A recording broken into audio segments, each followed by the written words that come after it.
We have some really tragic news out of New Orleans, a story that TMZ Sports put up last night. We've been breaking a ton of stories about this morning. Joe McKnight, former NFL star, was also a star at USC, was gunned down. He's 28 years old, gunned down in New Orleans in what appears to be a road rage incident.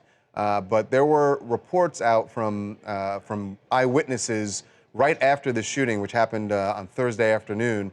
And people were saying that the guy who shot him actually walked up to him while they were having this dispute and opened fire and yelled, "I told you to stay away from me." And that gentleman right there, and his name is Ronald Gasser. He's 54-year-old. He's white. Yep, and he actually stayed at the scene and waited for police to show up, and he was arrested, but he was released early Friday morning, not charged with anything. And people in New Orleans are really starting to, the outrage is starting to build. There are protesters outside the police station, outside the sheriff's deputies station, and they are demanding justice. So what happened here? Why did Ronald Gasser get released and without being charged with anything when there are people who say they saw what happened? They saw him open fire. The police in New Orleans just held a news conference. Here is a little bit of their explanation. Mr. Gasser did not stand over Mr. McKnight and fire shots into him. The 3 casings were located within the vehicle. Mr. Gasser was in his vehicle when he fired 3 shots. So that did not happen. That witness account, and we talked to that witness, if it's the same one that I'm talking about, is factually incorrect. It did not happen. Yeah, this was just a part of a bombshell news conference by the sheriff of Jefferson Parish, Louisiana, which is just outside of New Orleans. There was a lot of misinformation is what the sheriff is saying, that all these reports that Joe McKnight, the former USC and New York Jet football player, was apologizing and trying to diffuse the situation with Ronald Gasser before the shooting.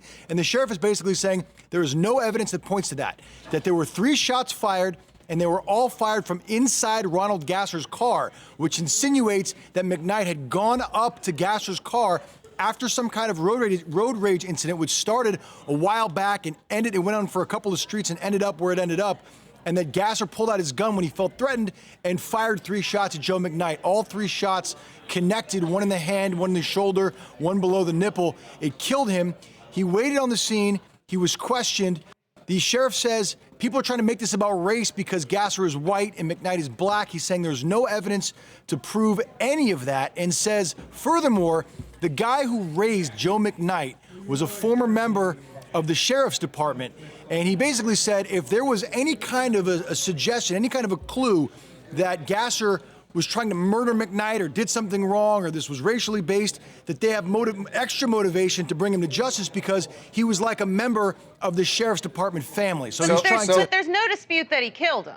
That he did there's no kill disputing him. that. Said Gasser has admitted that he killed him, but the way that Gasser is framing it and the evidence that was found, according to the police, self-defense. Suggests self-defense, exactly. Evan, isn't it shocking that I mean, what you heard the sheriff say there was so completely, I mean, the exact opposite of all the eyewitness reports. And I'm not questioning what the sheriff said. I mean, he said they talked to the same witnesses. He spoke about one particular witness. He made sure to say there was one witness that he said it almost it makes it seem like what he's saying is that witness made up something. An entire story. Right. Like if that person did that, Van, really irresponsible. Super irresponsible. The reality is that obviously I'm from the area down there, and if you sort of if it did indeed go down the way the witness made it seem like it went down, there was going to be a lot of animus down in South Louisiana. The big question still, though,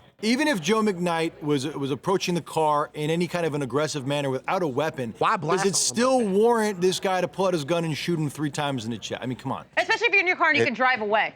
I mean, that's the assumption, is that you could drive away. Hi, guys. It's Teens from Santa Rosa Beach, and I'm 4 hours away from New Orleans, and I know that if something isn't done and better explained to the citizens, soon that there will be trouble, just like there has been all across the United States. We are maxed out on racial tension, and everything needs to be explained. Yeah, I think this is one of those cases where, you know, the most as transparency is called for Yep. here Yeah. completely. I will say this just though, to we've keep been things doing calm. a lot of work on this story, and everyone we've spoken to that's been connected to Joe McKnight in any kind of a capacity, whether it's friends or teammates or employers like the New York Jets, have only said the nicest things about this guy. Haven't heard one bad thing. No. People are getting super emotional because they're describing Joe McKnight as this great kid who was so nice and family oriented and all this stuff. And if he did approach this car in a violent manner, that would be completely uncharacteristic to the descriptions that we've received from Joe McKnight at this point. Not saying it didn't happen, I'm just saying from the research that we've done so far, it doesn't sound like the Joe McKnight that people are describing.